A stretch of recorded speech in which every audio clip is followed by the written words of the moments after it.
15 डिसेंबर 2004 ला पहिल्यांदा झाला आणि त्यावेळी मी विमानतळावर आल्यानंतर एक माहोल बघायचं, काही नेते येत आहेत, त्यांना रिसिव्ह करायला कोणतरी येत आहे, त्यांचा जय जयकार कोणतरी करताय आणि त्याच्यानंतर असं लक्षात आलं की जे जय जयकार करणारी लोक होती, ज्यांचा जय जयकार करत होती, त्याच लोकांनी त्याला फसवलं. त्या कंपन्यांच्या नावांमध्ये मी जात नाही किंवा त्यावेळी विमानतळावर असलेल्या नेत्यांच्या युनियनच्या नावामध्ये देखील मला जायचं नाही. पण आज महाराष्ट्र राज्याचे उपमुख्यमंत्री एकनाथ शिंदे साहेबांच्या नेतृत्वाखाली कुडाळच्या पुढाकारानं विमानतळ मुंबई असेल किंवा नवी मुंबईचं विमानतळ असेल, इथं फक्त आणि फक्त शिवसेनाच बघायला मिळते. ती शिवसेना म्हणजे तुम्ही जो मफलर घातलाय त्या धनुष्यबाणाची शिवसेना बघायला मिळते. गेल्या वर्षभरामध्ये मंगेशजी असतील, कुणालजी असतील, यांच्या पुढाकाराने अनेक प्रश्न तुमचे सोडवण्याचं भाग्य माझ्यासारख्या कार्यकर्त्याला मिळालं. आणि सुरुवातीला सांगतो, कोणाच्याही दादागिरीला घाबरायची आवश्यकता नाही. आता तुम्ही शिवसेनेचे सभासद झालेले आहात, आता सगळे कॅमेरे चालू आहेत म्हणून आता माझी तेवढीच ब्रेकिंग होईल. पण शिवसेना कुठच्याही दादागिरीला घाबरत नाही. याच्या पुढे शिवसेनेला सगळे घाबरले पाहिजे अशा पद्धतीचं वातावरण या विमानतळावर नक्की आपण निर्माण करू. परंतु हे निर्माण करत असताना अजून एक मला आपल्याला विनंती करायची की आपण ज्या कंपनीमध्ये काम करतो, ज्या मॅनेजमेंटच्या हाताखाली काम करतो, त्यांना त्रास होणार नाही याची जबाबदारी देखील आपण सगळ्यांनी मिळून घेतली पाहिजे. संप केला, आंदोलन केला म्हणजे सगळेच प्रश्न सुटतात अशातला भाग नाही.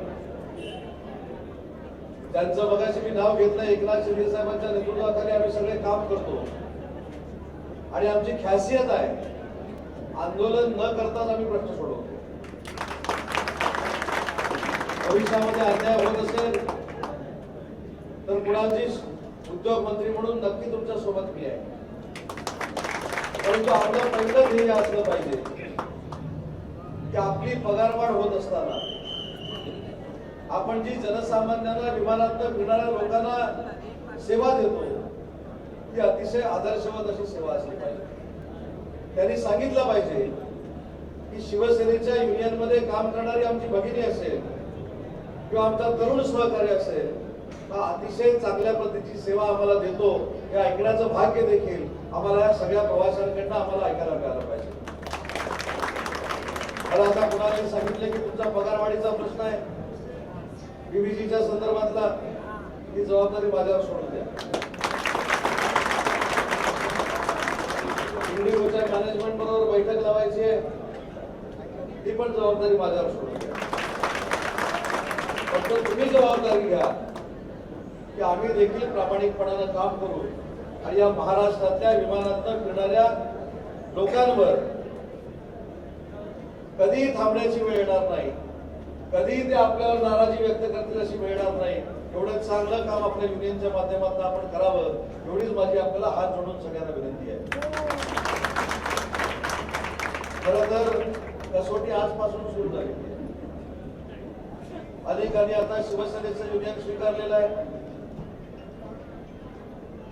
ऑल इंडिया, बरोबर ना, ऑल इंडिया नाव पण एवढं मोठं ठेवलंय, उच्चारताना पण जमला. पण या नावाप्रमाणेच आपली संघटना मोठी असली पाहिजे आणि या नावाप्रमाणेच आपण सगळ्यांनी काम केलं पाहिजे. मी मगाशी दादागिरीचा जो उल्लेख केला, नावाने उल्लेख केला, आपण सगळे महाराष्ट्रामध्ये राहणारे आहोत. छत्रपती शिवाजी महाराजांचा वारसा आपण जपणारे आहोत, छत्रपती संभाजी महाराजांचा वारसा आपण जपणारे आहोत. ओढेल पण वागणार नाही हा आपला बाणा आहे. त्याच्यामुळे कोणालाही घाबरण्याची आवश्यकता नाही. शेवटी वाघ म्हटला तरी खातो, वाघोबा म्हटला तरी खातो, वाग्या म्हणायला काहीच हरकत नाही, त्या शेवटी खाणारच आहे. त्याच्यामुळे चिंता अजिबात करू नका. माननीय एकनाथ शिंदे साहेबांना सांगून मी या कार्यक्रमाला उपस्थित राहतोय. साहेबांनी देखील या कार्यक्रमाला मनपूर्वक शुभेच्छा दिलेल्या आहेत. तुमच्या ज्या ज्या काही अडीअडचणी असतील त्याचा अख्खा कागद कुणाला माझ्याकडे दिला. म्हणजे याच्या कार्यक्रमाला जेव्हा मी येतो तेव्हा पुन्हा एकदा 10वीच्या पेपरला बसल्यासारखं मला वाटतं. हा प्रश्न लिहितो मला सांगतो माईकवरनं उत्तर द्या, पण त्याची भावना चांगली आहे. तो प्रामाणिकपणानं तुमच्या बरोबर काम करतो. परवा देखील विविधीचा एक प्रश्न निर्माण झाला. तुमच्यासाठी कुणाला श्रवण करणं टोकाची भूमिका घेतली आणि तुम्हाला पाहिजे ते मी करून दिलं. त्याच्यामुळे आपल्याच युनियनमध्ये पाहिजे ते होतं, दुसऱ्या कुठच्याही युनियनमध्ये होत नाही. एक 5-6 महिन्यापूर्वी ताईने आमच्याकडे प्रवेश केला तेव्हा ताई घाबरली होती, पण आज ताईच्या चेहऱ्यावरचं हास्य बघून लक्षात येत आहे एकमेव युनियन चांगली आहे की आपली युनियन चांगली आहे. त्याच्यामुळे तुम्ही प्रामाणिकपणानं काम करा. प्रवाशांना जेवढं सहकार्य करता येईल तेवढं सहकार्य करा. त्यांच्याकडनं आशीर्वादाचं पुण्य मिळवा. कारण शेवटी हा विमान प्रवास जो असतो हा कदाचित आपल्या सगळ्यांना माहिती आहे की तो जरी सोयीचा प्रवास असला तरी तो फार खर्चिक प्रवास आहे. आणि म्हणून आपल्या कर्मचाऱ्यांमुळे येणाऱ्या प्रवाशाच्या खिशामध्ये हात घालायला लागू नये एवढी दक्षता आपण सगळ्यांनी मिळून घेतली पाहिजे. खरं तर तुमच्या सगळ्यांच्या मनामध्ये असेल की आम्ही युनियनमध्ये जॉईन झालो आणि उदय सामंत प्रबोधन करायला लागला. मी प्रबोधन करत नाही. आपली युनियन फक्त मुंबईपुरती आपल्याला आता मर्यादित ठेवायची नाही. भारताच्या प्रत्येक राज्यामध्ये जिथं जिथं आपलं विमानतळ आहे तिथं तिथं आपलं युनियन असलं पाहिजे. आणि कुठल्या लोकांनी तुम्हाला फोन करून सांगितलं पाहिजे की तुमच्या एवढी चांगली युनियन, तुमची एवढी पारदर्शक युनियन, तुमच्या एवढी मॅनेजमेंटला त्रास न देणारी युनियन ही आमच्या राज्यामध्ये विमानतळामध्ये पाहिजे. म्हणून मी तुम्हाला सांगितलं की आमच्या तुमच्याकडे ह्या अपेक्षा आहेत. आंदोलन करत करतच आम्ही मोठे झालो. आंदोलन जर केली नसेल तर उदय सामंत राज्याचा उद्योगमंत्री झाला नसता. पण हे सगळं करत असताना आपला संयम हा अतिशय महत्वाचा आहे आणि तो आपण संयम ठेवावा एवढीच कळकळीची विनंती आपल्या सगळ्यांना करतो. आपण मोठ्या संख्येमध्ये आमच्या युनियनमध्ये सामील झाला त्याबद्दल आपल्याला मनपूर्वक धन्यवाद देतो. आणि आमच्याकडे आला हे ऑलरेडी आमच्याकडे आलेलेच आहे. आमच्याकडे आला आणि त्यांची एंट्री झाली. गुरुजी काका आमच्याकडे आलेलेच आहे, पण आमच्याकडे आल्यानंतर तुम्हाला न्याय मिळाला नाही अशी गोष्ट या भविष्यामध्ये घडणार नाही हा देखील शब्द आपल्याला देतो. आमच्या युनियनमध्ये काम केलेल्याचा पश्चाताप तुम्हाला होणार नाही हा देखील आपल्याला शब्द देतो. आणि भविष्यामध्ये भारताच्या प्रत्येक विमानतळावर माननीय एकनाथ शिंदे साहेबांच्या नेतृत्वाखालची संघटना प्रस्थापित झाली पाहिजे.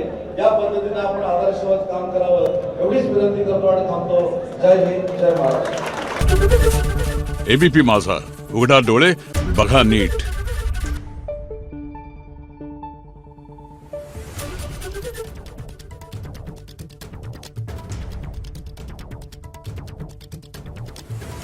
Thank you.